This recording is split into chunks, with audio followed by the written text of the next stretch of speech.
Hey guys, welcome back to my channel.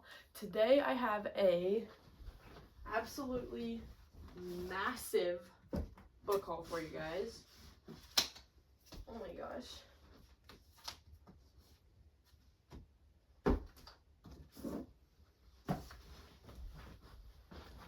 An absolutely massive book haul, and let's get right into it.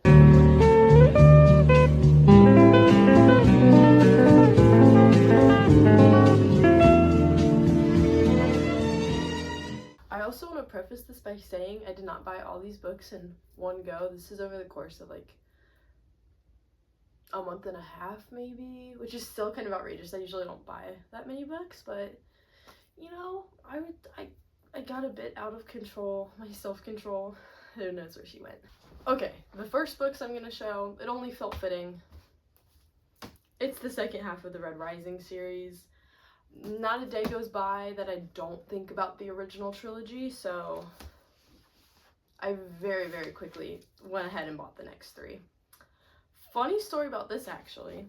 I was reading Red Rising in my math class, and my math teacher, she loves reading, and she has her Kindle though, so you know I can't like see what she's reading. So I asked her, hey, have you read anything good lately, like blah blah blah, and she was like, yeah, I'm in the middle of the Red Rising series. And I was like, shut up. And I held up, like, I was rereading the first Red Rising book, and she was like, oh, have you read the other ones? I was like, no.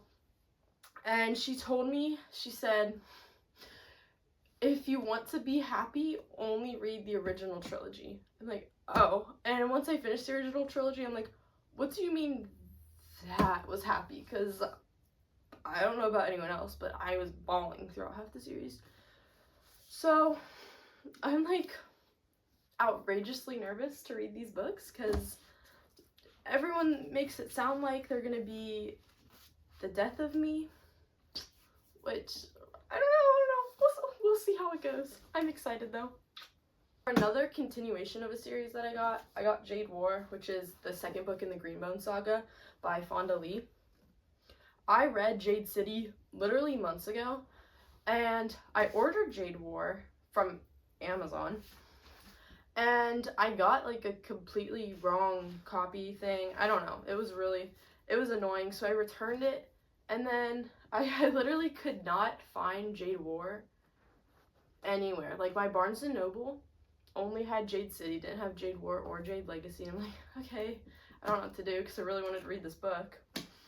And then I went to a Barnes & Noble like an hour away from my house just because I'd gone to the mall, and in that mall there's a Barnes & Noble. And that Barnes & Noble's like 3 times the size as my local one. So I saw this, and I was, my mom can say this, she was there. I was beyond excited to see this. Like, this made my whole year. So I'm so excited to keep reading the Greenbone saga because I loved Jade City. Like, oh, that was, I think I rated that 5 stars. I really love Jade City. Okay, the next book I got, and this was through Target's like buy 2 get 1 free thing. So, you know, I was saving money at least when I bought all these. But I got Blood Over Brighthaven, and there's one huge reason why I decided to get this book. And that's because I saw someone compare it to Babel by R.F. Kuang. Babel is probably my favorite like book, not compared to series, but just standalone book of all time. I adore Babel.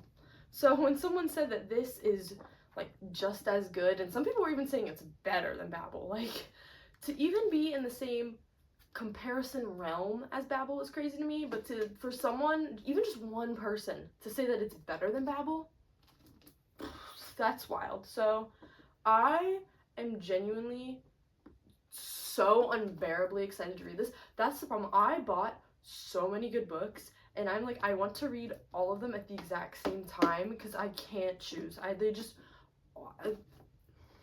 I'm so excited. I have a fun summer ahead of me with all these books. Oh my goodness. But yeah. Literally on the back of this book it says powerful, thought-provoking. Fans of R.F. Kuang's Babel will find much to admire here, from the intricate magic system to the unflinching exploration of societal issues. What more do I need? next, for a little genre switch up, I got The Artist and the Feast by Lucy Steeds.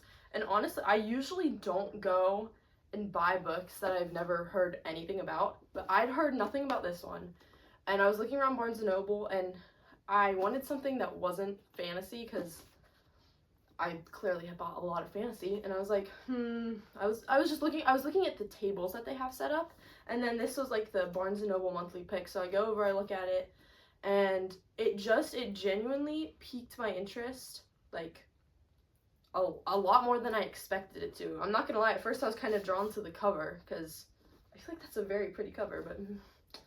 And then I read the back, and basically it's about this journalist who goes to the farmhouse of this artist, and he wants to write an article about the artist, and then he meets the artist's niece, and the artist's niece is kind of like mistreated and stuff, and from my understanding it's kind of like a romance, but not entirely romance. This is what one of the blurbs on here is: a furiously romantic, sun-drenched mystery about the violent power of good art. It will leave you yearning in every sense of the word. So, you know, I saw that and I was like, okay.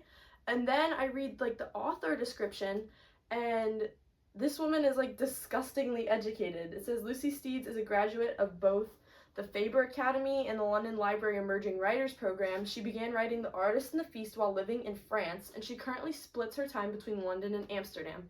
She has a BA in English Literature and a master's degree in World Literature from the University of Oxford. So I saw that and I was like, okay, I'm sold. That sounds really good. So I'm very excited to read this. Like, this may be one of my next reads, just as like kind of a palate cleanser between all the fantasy I've been reading. But yeah, I'm very happy I decided to get this. And back to some fantasy here. I got, and I'm putting these together because it's the same author, I got A Darker Shade of Magic by V.E. Schwab, and I got The Invisible Life of Addie LaRue by V.E. Schwab. I don't know if anyone else was on like BookTube or Book Talk when this book, like, maybe it was 2021 or something, I don't know. I had first started watching BookTube at that time. I didn't even have TikTok. And this book was everywhere. So, you know, only 5 years late, but I remember seeing this every single video I watched. It was crazy. And then I was looking at this, and yep, R.F. Kuang has a blurb in it, and Taylor Jenkins Reid. So I was like, well, I might as well hop on the train now, because if two of my favorite authors like it, I'll probably love it. And then A Darker Shade of Magic, I had seen a video, and I mean, I'd known what this book was, but I never known the premise of it. And I saw a video explaining it. I was like, oh, wait, that's actually really interesting. And then I was at Barnes & Noble, and I like actually went and looked at it and read the back. It's basically about this like magician, and he travels between these parallel Londons, kind of. I'm not really sure. I'll have to read it to really understand. Like, just looking at the back, that's kind of what I'm getting. Like, red London, gray London, and white London. So I don't know, but I've read one V.E. Schwab book, and it was Vicious. I liked Vicious, but I didn't love it. But these books, I don't know why I started with Vicious in the first place. Vicious probably piques my interest the least out of the 3 V.E. Schwab books I own, and I decided to read that one first. I don't really know what was going through my head, but I feel like this could be a new favorite series once I actually read it. But yeah, V.E. Schwab, I hope she becomes a new favorite author, because all of her books have such, like, thought-provoking and distinguished plots and, like, worlds, or, you know what I'm getting at? So, yeah. Then for another genre switch-up, I got Beach Read by Emily Henry. I personally do not read, like, that much romance. Like, I love Boys of Tommen, but I don't even... Boys of Tommen is above normal romance for me. I like Lynn Painter books. Like, most other romances that I read I don't really like. People say Emily Henry is, like, the queen of romance. Like, her books are just mind-blowing and wonderful. And I was trying to figure out which one to buy, and people had been saying, oh, just do it in publication order. And I was like, well, Beach Read, I love the beach, I love the ocean, you know, what could go wrong? So I decided to get Beach Read. And I'm really hoping that this will be a good romance author for me so I can read more romances and stuff. But we'll see, because every other romance I read that Book Talk has said, oh, this is phenomenal. I'm like bored during it. And that probably comes from the fact that I've read fantasy my whole life. So I'm just not used to reading a book solely about the romance. But we'll see. I really hope that Emily Henry becomes, like V.E. Schwab, I hope Emily Henry becomes a favorite author as well. Because I try to be into as many genres as possible. And I need to stop favoriting fantasy over pretty much every other genre. So we'll see. I really hope I enjoy this, because there's such a big part of the book community that primarily reads romance books. And I mean, not to say that I don't read romance books, but I don't read enough of them to where I'd consider myself in on that part of the community, you know? Okay, then the rest of this haul is literally only manga, so I'm gonna kind of rapid fire this, because I got Hunter x Hunter Volume 1, Hunter x Hunter Volume 2. Hunter x Hunter is probably my second favorite anime of all time, and when I heard that the author was coming off of his hiatus, I was like, wait, this is my chance. I need to start reading the manga and get caught up, because I know that after, like, the Chimera Ant arc, there's a whole other arc that hasn't been animated yet, and I think it hasn't even finished being written yet, I don't think, right? Maybe? I'm pretty sure I'm not making that up. I'm pretty sure I'm not making that up. And a lot of people say it's one of the best arcs. I'm like, oh my gosh, you're telling me it gets better? And then I got, volumes 3 and 4 of Attack on Titan Before the Fall. Attack on Titan is my favorite anime of all time, and it's been that way for years, and I don't think it's ever changing, like, ever. I love Attack on Titan more than probably anything else. Like, if you ask me what my favorite thing is, Attack on Titan is exactly where it goes, so yeah, do that video. I was in Barnes & Noble, and I knew Before the Fall existed, but I had never seen it in Barnes & Noble with the other Attack on Titan stuff. And then one day, I go to Barnes & Noble, obviously, and I'm about to get another volume of just normal Attack on Titan, and I saw they had, like, all of the Before the Fall volumes, and I was like, well, this is new, so instantly copped. And then this one is actually from the Target thing. I got volume 33 of Attack on Titan. Genuinely, I can't even open these or I may start to cry. They're just, I love Attack on Titan. Oh my gosh. And then, last but not least, I got The Summer Hikaru Died. I was really intrigued by it. I was kind of scared that it wouldn't really pique my interest as much, because it's not so much of a shonen, which is genuinely the only anime and manga I really read is shonen.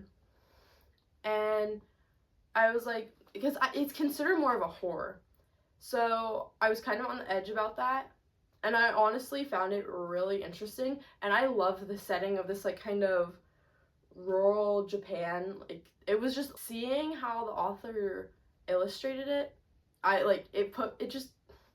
it gave me such a good feeling, even though it's a horror. I don't even know how to describe what I'm saying. I need to find an example. Like, here, this is perfect.